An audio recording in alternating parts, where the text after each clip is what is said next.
नमस्कार दोस्तों, आप सभी लोगों का स्वागत है। मैं राजेश मिश्रा सभी लोगों का वेलकम करता हूं आज के इस स्पेशल सेशन में।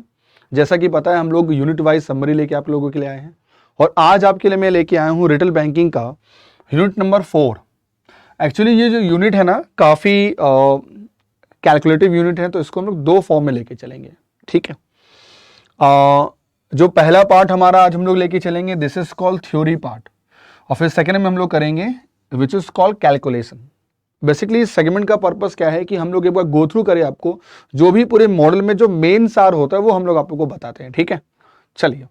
और इस यूनिट का पर्पस ही है ब्रांच की प्रॉफिटेबिलिटी, यानी ब्रांच में प्रॉफिट किन किन कारणों से जनरेट होता है, कैसे। तो उसके पहले इस थ्योरी में इसमें ये कहा गया है कि इंडिया में बैंकिंग कब आई, बैंकिंग का पर्पस क्या है, इंडिया में कितने पीएसबी बैंक है, क्या फेजेस रहे, पहले वो बताएंगे। तो आज हम पहले वो चर्चा करेंगे, फिर अगले यूनिट में हम लोग बात करेंगे इसके बेसिक सेकंड पार्ट को। ठीक है।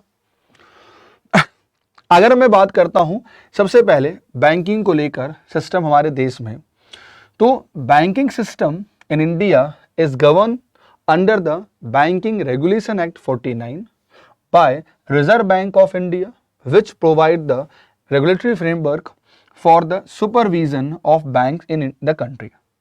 The Banking Regulation Act 49 was passed as the Banking Companies Act 49 and later it came into the force from 16 March 1949 से, यानी हमारे देश में एक्टिव हो चुका, जिसे आगे चेंज किया गया और बताया गया बैंकिंग रेगुलेशन एक्ट 49 को फ्रॉम 1 मार्च 1966 से।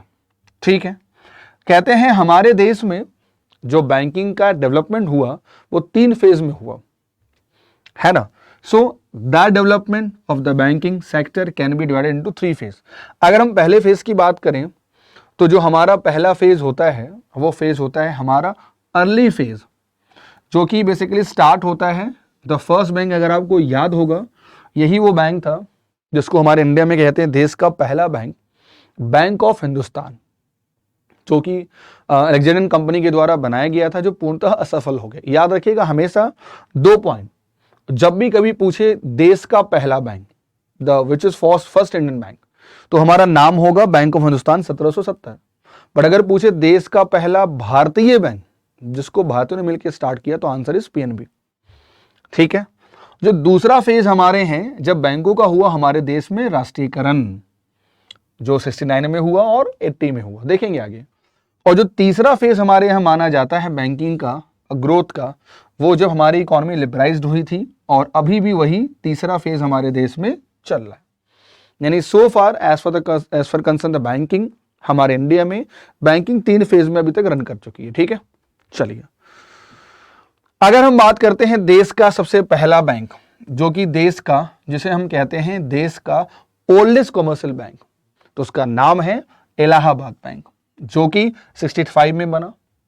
अगर मैं कहूं कि देश का पहला बैंक जहां से इंडिया में बैंक की शुरुआत हुई, उसका नाम, इसको ब्रिटिश ने बनाया था। ठीक है। जिसका नाम है बैंक ऑफ हिंदुस्तान, जिसको हम इंडिया का फर्स्ट बैंक भी कहते हैं।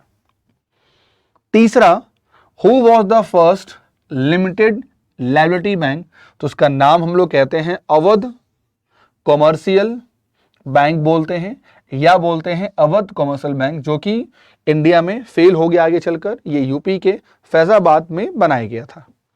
और लास्ट जो हमारा है, दिस इज कॉल्ड इंडिया में पीएनबी, जो इंडिया का पहला बेसिकली बैंक है, जिसको पर्पस था कि इंडिया में स्वदेशी मूवमेंट, यानी हम अपना एक बैंक चलाएंगे, जो हम फॉरेन बैंक हम उन पे रिसीव नहीं करेंगे जिन्होंने पैसा लगाया है अंग्रेजों ने। यानी स्वदेशी मूवमेंट के तहत इस बैंक की स्थापना की गई थी, और ये बैंक बना लाहौर में, जो बना 1894 में। एक्चुअली 1894 में ये बन के तैयार हो गया। ठीक है। जिसमें बहुत सारे सरदार वल्लभ भाई पटेल, सरदार दयाल सिंह, मजीता लाला हरकिशन लाल, लाला लालचंद जी, श्री काली प्रसन्ना, इन्होंने सबने मिलके इसमें पैसा लगाया था।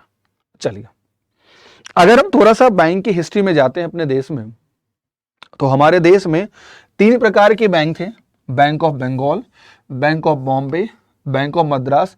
इन तीनों को ही याद रखना हमारे देश में कहते थे प्रेसिडेंसी बैंक ऑफ इंडिया।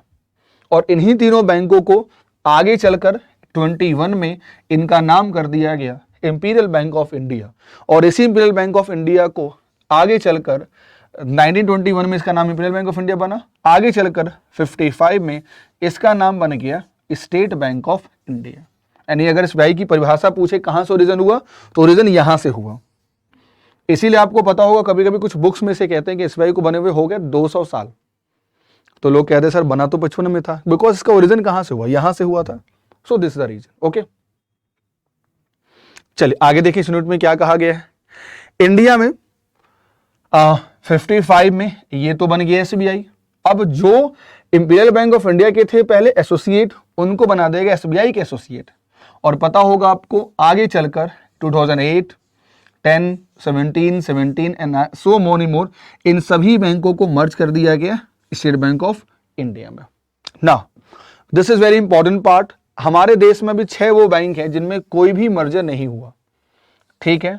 4 वो बैंक हैं जिनमें 2020 में बहुत सारे मर्जर हुए हैं, जैसे ओरिएंटल बैंक ऑफ कॉमर्स मर्ज हो चुका है, इलाहाबाद बैंक मर्ज हो चुका है, सिंडिकेट बैंक मर्ज हो चुका है, आंध्रा बैंक मर्ज हो चुका है, कॉर्पोरेशन बैंक मर्ज हो चुका है। यानी हम कह सकते हैं कि टोटल 6+4 बैंक मर्ज हुए और 4 बैंक में मर्ज हुए, सॉरी। उसके बाद एक हमारा बैंक ऑफ बड़ौदा और एक हमारा हो गया एसबीआई। टोटल अभी इंडिया में 12 पीएसबी बैंक एक्टिव है। इंडिया में अभी total how many PSB bank now, तो टोटल हमारे देश में 12 पीएसबी बैंक है जो नाउ एक्टिव है, ठीक है। चलिए आगे, बैंकों का राष्ट्रीयकरण अगर मैं पूछूं आपसे तो देखिए 2 बार हुआ था। पहली बार हुआ 19 जुलाई 69 में, जिसमें करीब 14 बैंकों को मर्ज किया गया, और 15 अप्रैल 1980 को 6 और बैंकों का हुआ। यानी कि टोटल 20 बैंकों का मर्जर हुआ था, लेकिन एक बैंक बहुत जल्दी, जिस बैंक का नाम है न्यू बैंक ऑफ इंडिया, और इस बैंक को पीएनबी में मर्ज कर दिया गया था बहुत पहले ही। और प्रेजेंट में अगर मैं बोलूं अभी टोटल करीब 11 ऐसे बैंक हैं जिनको हम लोग नेशनलाइज की श्रेणी में डालते हैं, ठीक है। होने के बहुत सारे कारण थे, क्योंकि हमारे देश में जो बैंक थे ना, उन सभी में जो पैसा लगा था वो लगा था प्राइवेट शेयर होल्डरों का। तो परफॉर्मेंस अच्छी नहीं है। वो कह रहे थे हम गरीब को लोन क्यों दें, वो कह रहे थे हम एमएसएमई को लोन क्यों दें, एजुकेशन को लोन क्यों दें। तो इनको कहा जाता था लेडी तानाशाह।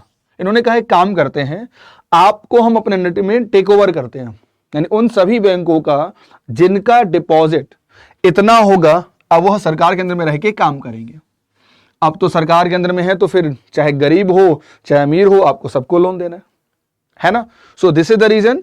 हमारे देश में इससे क्या हुआ, जो रीजनल डिस्पैरिटी थी वो कम हो गया। पर्याप्त मात्रा में हमारे देश में कृषि का विकास हुआ, है ना। ये इकोनॉमी का भी पार्ट है आपके, याद रखिएगा। नाउ ये देखिए न्यू बैंक ऑफ इंडिया मर्ज हो गया, बैंक ऑफ बड़ौदा में आगे चलकर विजया बैंक मर्ज हो गया, देना बैंक मर्ज हो गया। और ये सारे वो बैंक हैं जो हमारे देश में 20 से काम करना बंद कर दिए। सिंडिकेट बैंक मर्ज हो गया, इलाहाबाद बैंक मर्ज हो गया, ओरिएंटल मर्ज हो गया, बैंक ऑफ इंडिया मर्ज हो गया, आंध्रा बैंक मर्ज हो गया, कॉर्पोरेशन मर्ज हो गया। Now this is the time for final phase. In the final phase, starting in the 90s, the government set up the Narasimhan Committee to manage the major reform in banking sector. ठीक है। Now, during the period, Reserve Bank of India gave out license to open private sector bank in the country. ठीक है। Few private sector bank during this period have emerged amongst the biggest bank in the country. Banking system is a hub of a strong economy and need to be both stable and profitable. Efficient banking system is important for investment and economic development. ठीक है। Now, commercial bank act as bridge between the depositor and the borrower. Common सी बात है कि जिनको पैसा जमा करना है और जिनको पैसा लेना, दोनों के बीच का जो ब्रिज हो गया वो किसने बनाया, तो इस कमर्शियल बैंक ने बनाया, है ना। To meet requirement of accepting, deploying funds, and they have to deal with the various risk broadly category as credit risk, liquidity risk, market risk and operation. जब भी मान लो हमने किसी को पैसा दिया और वो पार्टी डिफॉल्ट हो गई, तो उसे ही हम लोग कहते हैं दिस इज कॉल्ड क्रेडिट। मान लो बहुत हमारा मार्केट जो है ना फ्लक्चुएट कर रहा है बहुत ज्यादा, उससे लॉस हुआ तो इसे हम लोग कहते हैं मार्केट रिस्क। मान लो आपके बैंक में किसी से गलती हो गई, लाइक ह्यूमन से गलती हो गई या मशीन से गलती हो गई, तो इसे हम कहते हैं ऑपरेशनल रिस्क।